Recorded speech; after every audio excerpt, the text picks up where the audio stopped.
Hi, I'm attachment specialist Adam Lane Smith, and today I want to talk to you about what depression really looks like because it's very different from most people expect. Depression is not just the sad clown. It's not just the guy who's crying his eyes out. It's not the person who can't get out of bed. That's what we experience with the severe symptoms. When we look at depression, we think what is the absolute worst case scenario?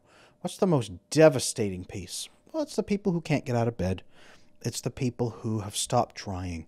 It's the absolute hopeless and helpless cases who have completely given up and are not doing anything about it. We can recognize that. We can say, wow, that person's depressed. But what does it really look like? Well, where does depression come from? I remember being in graduate school, and the teacher, therapist teacher, whatever you want to say, our graduate teacher told us, our professor said, most people don't think that you can have both anxiety and depression at the same time. And we said, really? And they said, yeah, some people argue that you can't. It's one or the other. What do you think? And we had to answer that, and then we had to justify it. And my answer then, and my answer now, as I've learned even more, is they're two sides of the same coin. Where does depression come from? Depression comes from fears that you can't stop happening. Fears that you can't prevent from happening. Your worst fears keep coming true, keep coming true, keep coming true, and you can't stop them. You are helpless against the pain. You're helpless to stop it. You're helpless to build a better life. And now you are hopeless that it will ever get better. So fear, depression, anxiety, all of it wraps up. Depression really comes from being afraid that nobody's going to help us, being afraid that only fear is keeping us intact, and then bad things keep happening anyway, and worrying is just not enough, and we don't know what else to do.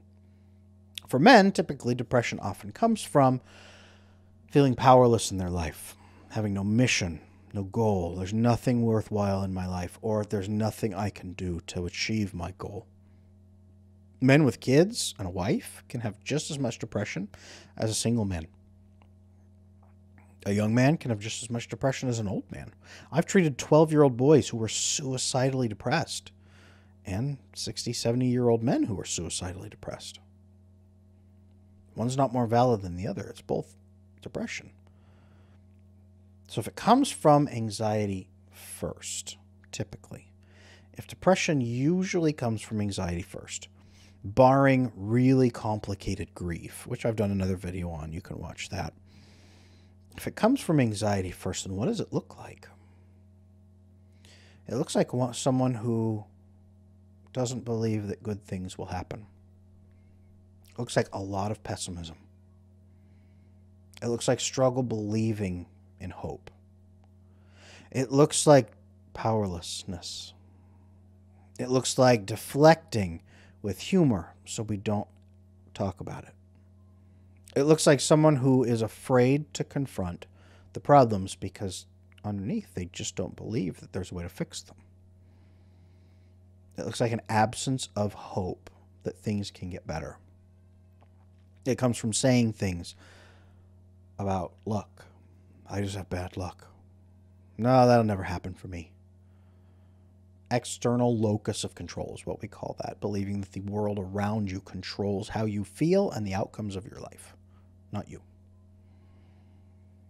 That's really what depression looks like. It looks like the guy who's always laughing, always making a joke out of everything, and it frustrates you, and you say, can't you be serious? And he laughs that off too, because he has to. Think of Jim Carrey. Think of Robin Williams. Some of the best comedians on earth are the sad clowns who make everybody else laugh because inside they're in agony. That's the control that they do have, is making other people laugh. Depression can look like people who do the one thing they know how to do because everything else is falling apart. Depression can look like the person who's obsessed with foreign politics but can't fix their own life. Depression can look like the person who gives everybody else great advice but is miserable in their own. Depression can look like the person who does everything for everyone else. And then when you stop and realize that they haven't slept in 3 days, that they don't take care of their own needs, and you point that out and they avoid it. Depression can look like a lot of avoidance. It can look like addiction. A lot of addiction. Chemical addiction and behavior addiction. Addiction to video games. Video game addiction, where they're playing 10, 12 hours a day, most days, and it's all wrapped up into that endless dopamine cycle. Don't get me wrong, I enjoy video games. But there comes a point where you are feeding a dopamine addiction caused by believing that you have nothing else in life. Because it's easier to level up and get that ding and feel that joy and beat the boss and get $5 billion in the game. And it gives you the encouragement and the accomplishment that your life doesn't give you. If someone is trying to escape from their pain because they don't think that there's a way to fix it, that's what depression starts to look like. Avoidance. Avoidance comes from anxiety. Avoidance comes from something bad is going to happen, and I can't stop it. I am helpless. As that helpless feeling grows into hopelessness that it will never get better, that's where suicidal feelings start to come in. People joke about death. People think about death a lot. Maybe not even killing themselves, but they just think about death. Think about how nice it'll be when they don't have to fight anymore. They'll start joking about death a lot. Often. Can be a lot of jokes. A lot of jokes. That's where depression often goes. That's usually what it looks like. It looks different for every person, but look for the avoidance. Look for the low sense of self-control, the low locus of control, external locus of control. Look for people talking about how everything around them has control and they don't. Look for people that don't think it's going to get better, so they hide and avoid and deflect. Look for the people who are chronically tired because they just don't sleep well, or they don't get very much rest, or they get too much rest and they still aren't rested. They can look like dopamine binges. That can come from food binges, which can come from weight gain, which can lead to weight gain. It can be all kinds of dopamine binges. It can be porn addiction, gambling addiction. It can look like using drugs, alcohol, marijuana, cocaine, heroin, all of that to cover up that feeling of helplessness and just turn off that part of the brain that's worrying endlessly. Just shut it up and just relax.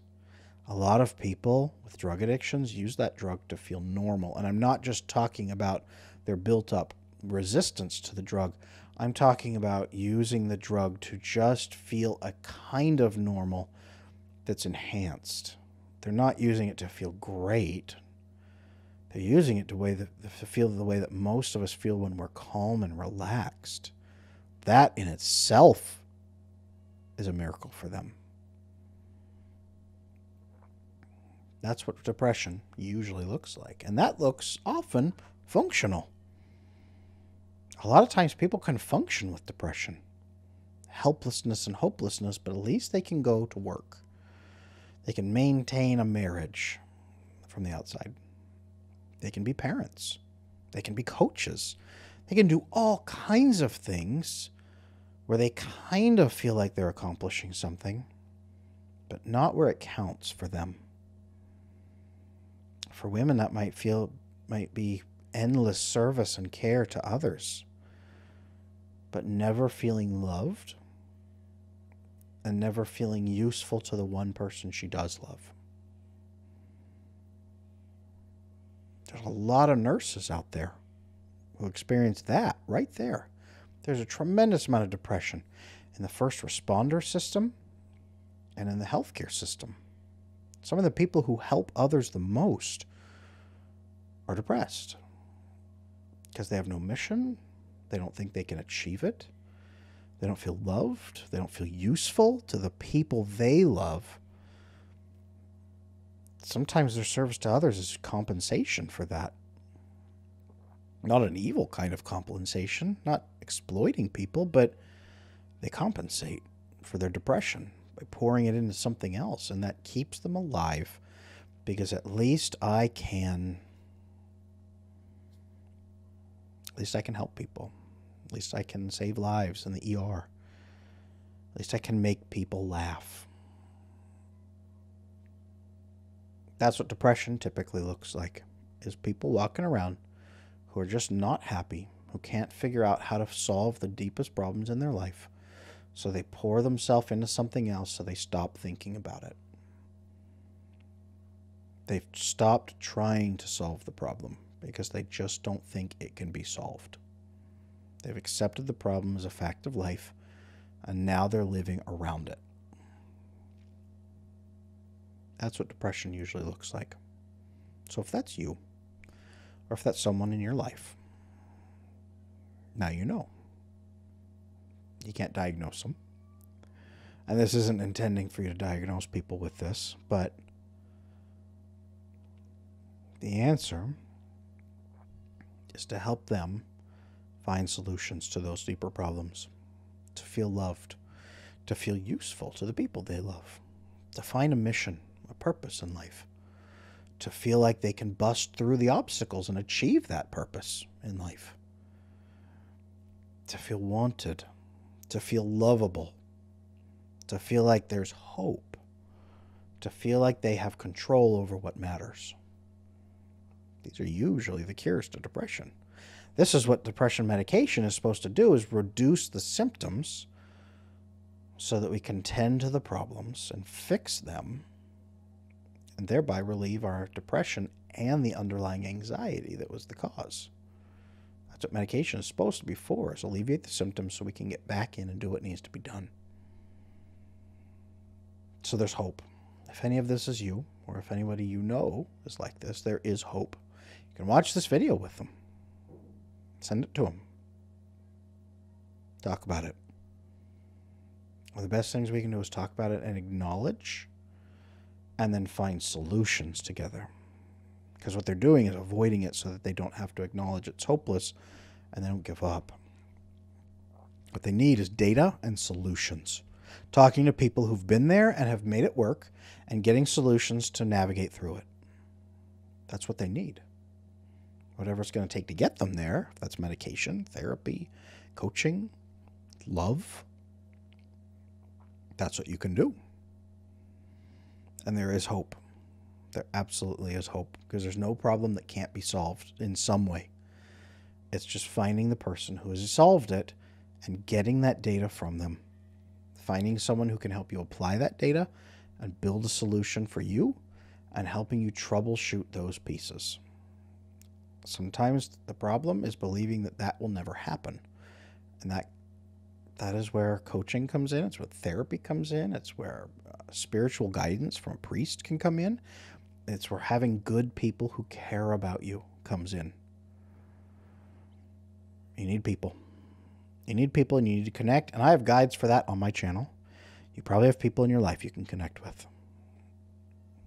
The first step of overcoming depression is usually connecting to someone, so you can start getting the data and the solutions and the troubleshooting that you need. Then you can come out of it. So there's absolutely hope. I hope this is helpful, and I hope this can help people recognize depression, because it's not just laying down and never getting up. It's the people walking around with wounds that we can't see. They just seem slower than the rest of us.